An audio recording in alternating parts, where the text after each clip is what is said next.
Go ahead and preview the game for us this weekend. I really like hold on, let me do that for you. I really like what Coach Malzahn's done here, and with full disclosure, I looked at the schedule preseason and I thought, man, that could be 6-6. Yeah. It was one of those very difficult schedules. You're open with Oregon, week 3 you got a real hard one down at Texas A&M. This isn't going to be any cakewalk. Mississippi State's a bunch of tough dudes, and they play really physically, and they're going to play really physically. They run the football.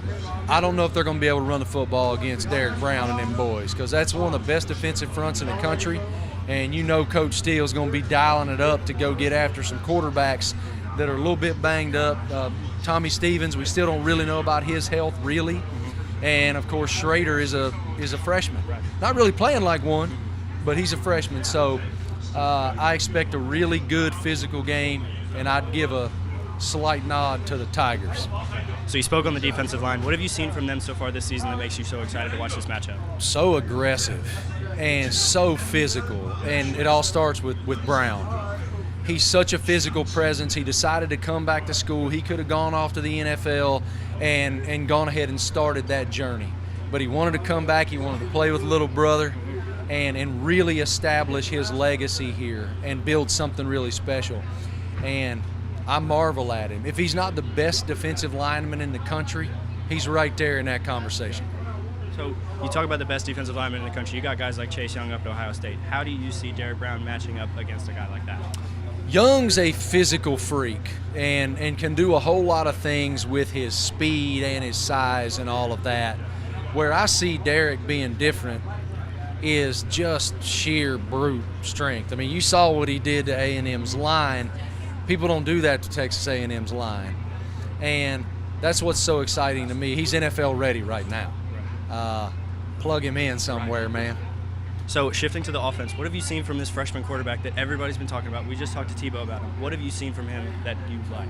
Tim spent a lot of time today with Bo, and we got the great opportunity to do it too. He came up and saw us here on the SEC Nation bus. The thing that stands out to me above all else is poise and maturity so far beyond his years. The questions that he asks, the things that intrigue him, the obvious preparation and the pedigree. And it's funny, we were giving him some grief for his answers to things we were asking him about. Coach's kid. He's such a coach's kid. And so is Joe Burrow down at LSU. They both have that coach's kid mentality. And what I appreciate about Bo right now is he is playing within the system that he's been given so well. Let's be really good short. Let's let these guys with all this crazy speed that are all over the field do what they do when they have the ball in space. And he's doing that so well. And another thing that I find really interesting is Joey Gatewood, right? This is a freak show athlete. This is a really good athlete. And the way that Coach Malzahn and the staff are using him, he's fully invested in that. And as long as he's fully invested in that role, it's going to be beneficial for everybody. How do you think Malzahn handled that two-quarterback situation? Because sometimes we've seen it this year with the transfer portal. Guys can be happy they're not going to play and they're going to want to leave. I don't envy coaches from that perspective right now with the portal, especially, you look at a guy like Gatewood who's so obviously physically gifted, throwing it and running it, and they're making it work right now. How will that transpire in the future? Who knows? But right now they're doing a brilliant job in a very difficult dynamic. How do you think that two-quarterback system is going to go throughout the season? Fine, as long as Joey Gatewood's invested in the role. Fine.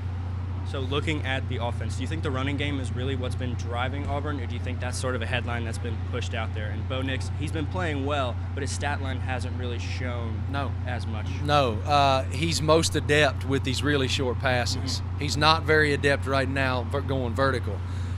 He'll grow into that because he's so cerebral. Listening to him talk at his age, I'm fascinated. Now, granted, again, old man's a coach. Right. Old man's a quarterback at a very high level. So he has that at his disposal since he was a tyke. Right.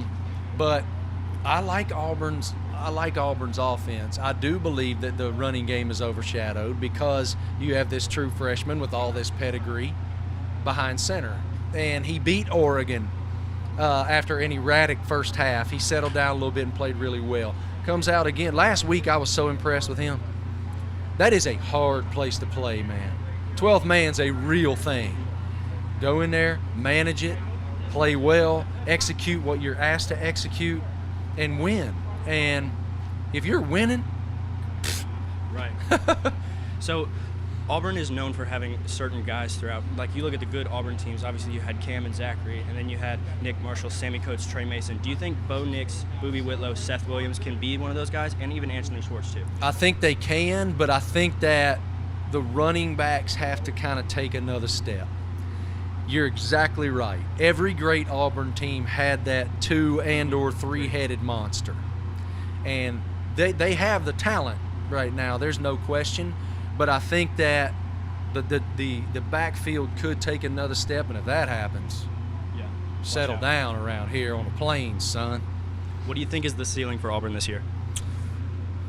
10 wins, maybe 11. Who do you see them losing to? I don't think they're going to beat Alabama. Okay. And I think I will tell you about LSU. Here's the thing that I find so intriguing about that is they're throwing it around all over the place. And I marvel at what they're doing with Joe Brady and Joe Burrow and that offense. But what happens when you have this uber physical defensive front who's going after those LSU kids and getting after Burrow? They haven't seen that yet. Texas is a good team. They beat Texas. Texas is a good team. But we'll have to see how that all transpires as we go.